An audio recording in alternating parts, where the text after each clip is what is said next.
வானத்திலிருந்து ஒரு தூதன் தோன்றி, ஒரு தூதன் இறங்கி வந்து அவரை பலப்படுத்தினான்.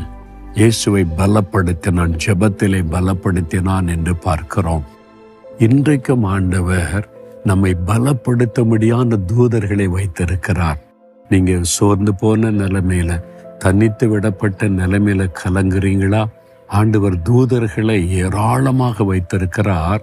ரட்சிக்கப்பட்ட ஒவ்வொரு பிள்ளைகளுக்கும் தேவ தூதர்களை கொடுத்திருக்கிறார். அவர்கள் நம்மை பலப்படுத்துகிறவர்களாய் இருக்கிறார்கள். ஒரு பக்கம் நம்மை பாதுகாக்கிறவர்கள், இங்க நம்மை அணுகாதபடி பாதுகாக்கிறவங்க. இன்னொரு பக்கம் நம்மை பலப்படுத்துகிறவர்கள். என்னுடைய ஜெப வாழ்க்கையில நான் அதை உணர்ந்திருக்கிறேன்.